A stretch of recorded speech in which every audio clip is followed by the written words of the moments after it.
Assalamualaikum warahmatullahi wabarakatuh.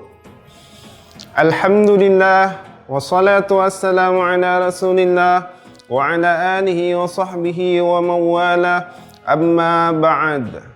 Halo anak-anak, Bapak yang saleh dan salehah, berjumpa lagi bersama Bapak Ipan. Apa kabarnya hari ini? Alhamdulillah. Mudah-mudahan kalian tetap semangat ya belajarnya, walaupun belajar dari rumah. Semoga kita selalu diberikan kesehatan dan dalam lindungan Allah Subhanahu wa Ta'ala. Amin ya Rabbal Alamin. Saat ini kalian sedang menyaksikan video pembelajaran yang dibuat oleh TV Tabalong bekerja sama dengan Dinas Pendidikan Kabupaten Tabalong dalam program kesayangan kita, Sekolah Yuk, waktunya kita belajar. Nah, Bapak mau mengingatkan kembali kepada anak-anak Bapak yang saleh dan salehah untuk tetap mentaati protokol kesehatan seperti memakai masker saat di luar rumah, cuci tangan setelah beraktivitas, jauhi kerumunan, dan jaga jarak minimal 1 meter. Pada hari ini, Bapak akan menemani kalian lagi pada mata pelajaran Pendidikan Agama Islam dan Budi Pekerti kelas 3 SD. Baik anak-anak, supaya ilmu kita berkah, sebelum kita belajar, mari kita berdoa dulu. Angkat tangannya, kita baca bersama-sama ya. Bismillahirrahmanirrahim.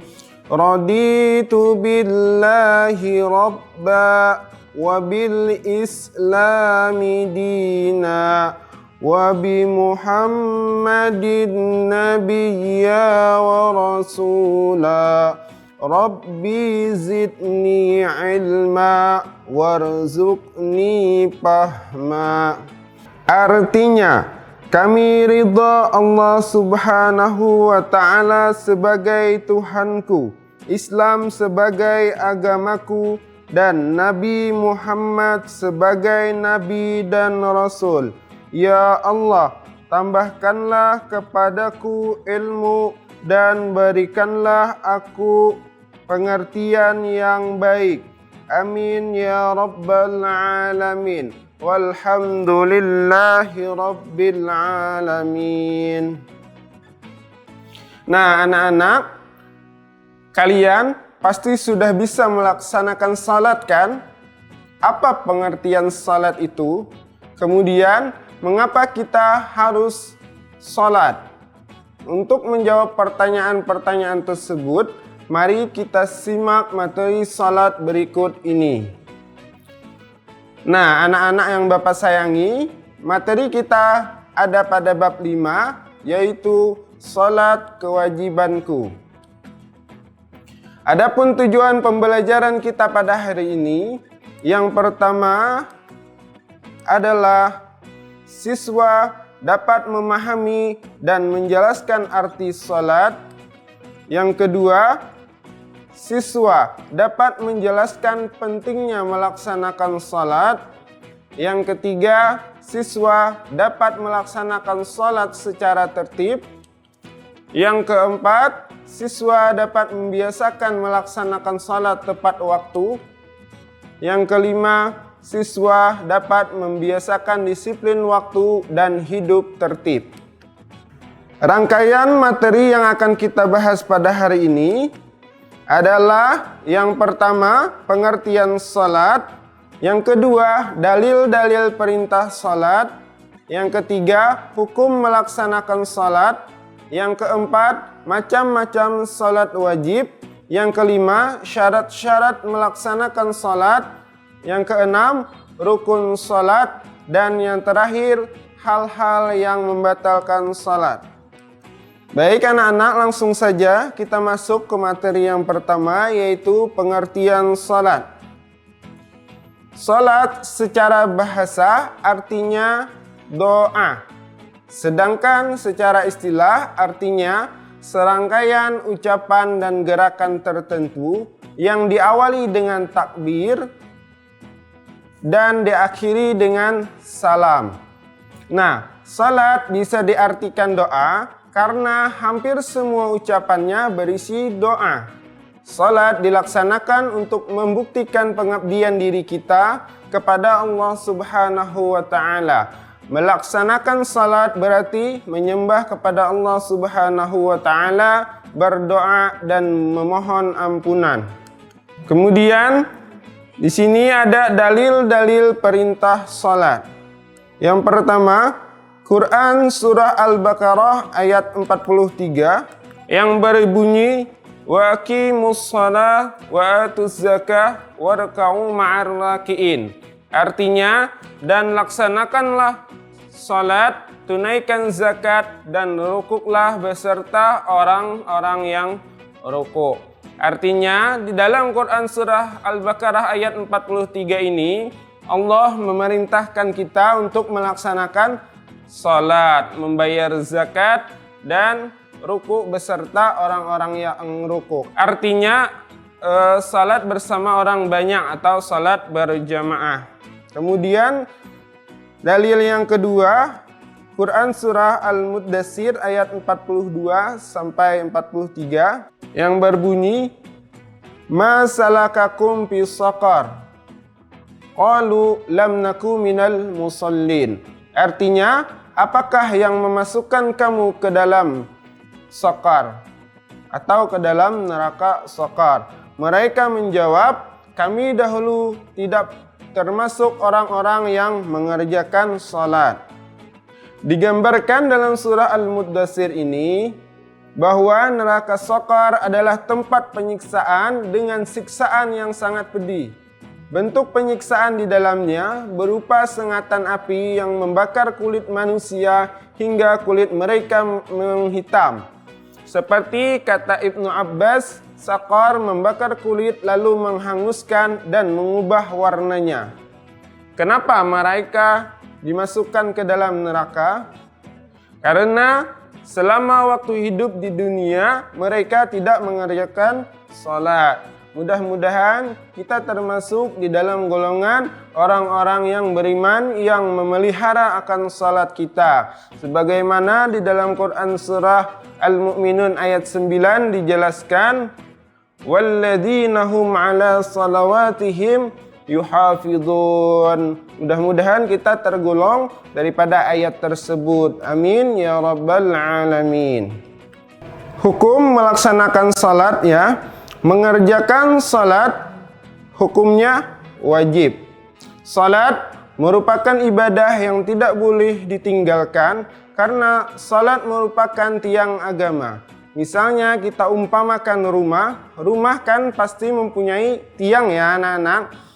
Rumah kalau tidak ada tiangnya maka rumah itu tidak bisa berdiri tegak. Rumah ibaratkan agama dan tiang ibaratkan salat. Jadi siapa yang rajin melaksanakan salat berarti dia telah menegakkan agama. Sebaliknya jika dia meninggalkannya sama saja dia telah merusak atau meruntuhkan agama. Karena begitu pentingnya maka salat menjadi salah satu rukun Islam. Amal ibadah yang pertama kali ditanyakan oleh Allah Subhanahu wa Ta'ala di alam akhirat kelak adalah salat kita. Apakah kita kerjakan dengan rajin atau tidak? Jadi mengerjakan salat hukumnya wajib. Salat itu terbagi dua. Yang pertama ada salat wajib atau fardu. Salat yang wajib atau fardu yaitu salat yang wajib kita laksanakan. Artinya kalau kita kerjakan akan mendapat pahala. Kalau kita tinggalkan akan mendapat dosa. Yang kedua, salat sunnah. Salat sunnah adalah salat yang lebih baik untuk dikerjakan. Artinya kalau kita kerjakan akan mendapat pahala. Kalau kita tinggalkan tidak mendapat dosa. Tetapi kita akan fokus pada pembahasan salat wajib atau fardu. Nah, salat wajib atau fardu itu juga terbagi kepada dua. Yang pertama adalah fardu ain. yakni diwajibkan kepada setiap manusia dan tidak bisa diwakilkan, seperti salat 5 waktu, subuh, zuhur, asar, maghrib, dan isya. Yang kedua adalah fardu kifayah, yakni diwajibkan atas seluruh muslim, tapi akan gugur kewajibannya apabila telah dilaksanakan oleh sebagian muslim yang lain, seperti salat jenazah. Pembahasan akan kita fokuskan pada salat wajib ain atau fardu ain. Nah, anak-anak soleh dan soleha, kita akan jeda iklan dulu sebentar. Jadi jangan kemana-mana, tetap di channel TV Tabalong karena Bapak akan kembali setelah pesan-pesan berikut ini.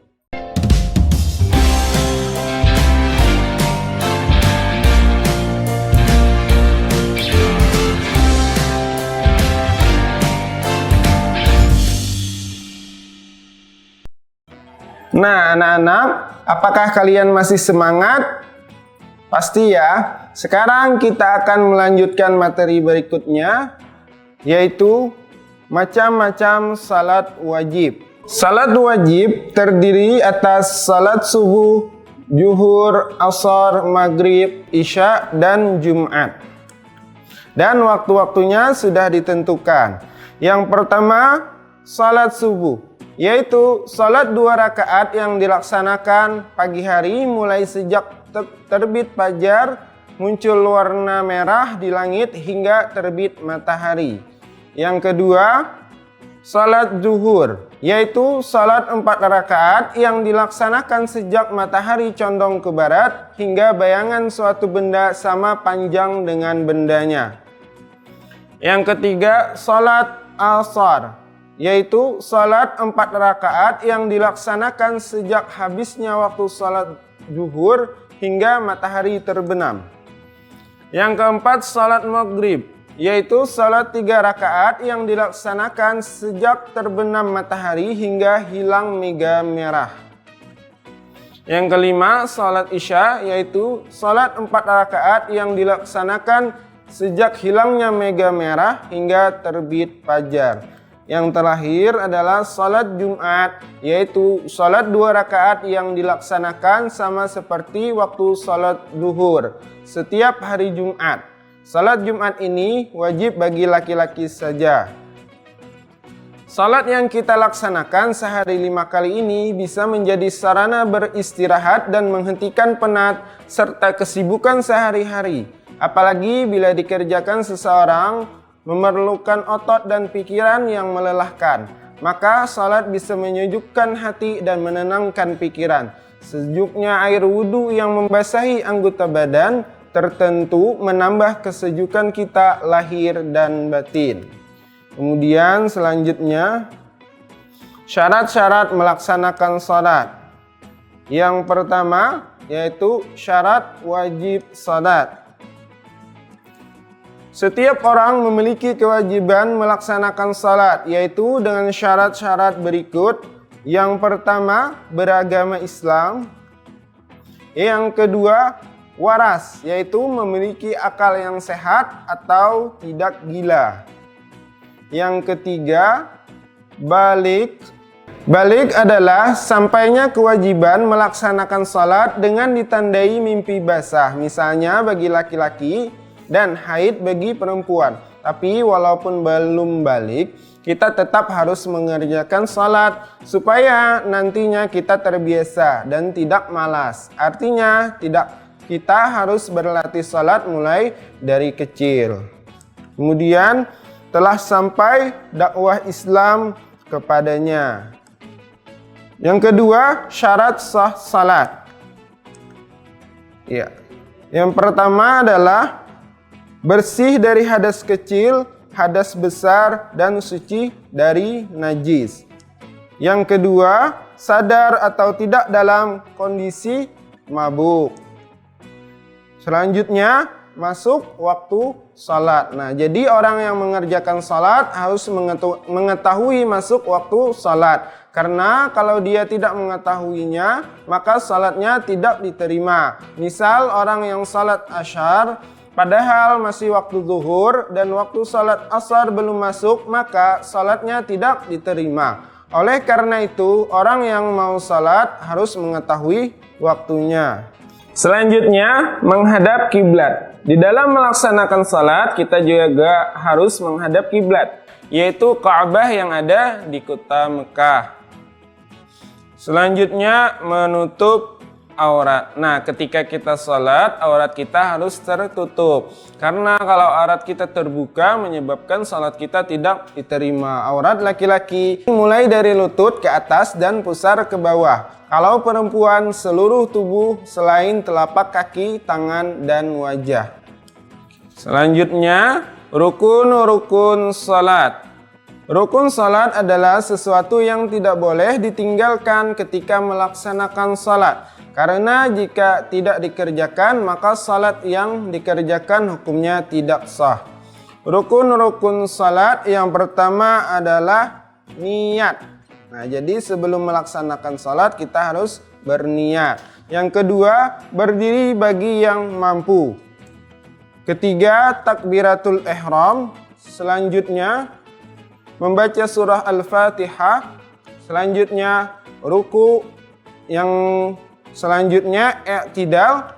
Kemudian yang ketujuh, sujud 2 kali. Selanjutnya duduk antara 2 sujud. Kemudian duduk yang terakhir. Terus membaca tasyahud pada waktu duduk akhir. Membaca salawat atas Nabi Muhammad SAW pada tasyahud akhir. Kemudian salam yang terakhir, yaitu tertib atau berurutan. Nah, nanti kita bahas secara rinci pada pembelajaran selanjutnya di praktik salat. Hal-hal yang membatalkan salat. Hal-hal yang membatalkan salat itu banyak ya. Di antaranya yaitu berbicara. Nah, ketika salat kita tidak boleh berbicara kecuali membaca doa dan zikir. Kemudian tertawa terbahak-bahak dalam salat. Kemudian melakukan gerakan lebih dari 3 kali berturut-turut. Yang keempat, tidak menghadap ke arah kiblat kecuali sedang dalam perjalanan. Yang kelima, batalnya wudhu. Misalnya ketika salat kita kentut, nah maka salatnya batal karena batal disebabkan kentut. Yang keenam, terlihatnya aurat. Nah, jadi ketika salat, kalau aurat kita terbuka, menyebabkan salat kita tidak sah. Itulah anak-anak hal-hal yang membatalkan salat. Nah, anak-anak Bapak yang saleh dan salehah, kita akan jeda iklan dulu ya sebentar. Jadi jangan kemana-mana, tetap di channel TV Tabalong karena Bapak akan kembali setelah pesan-pesan berikut ini.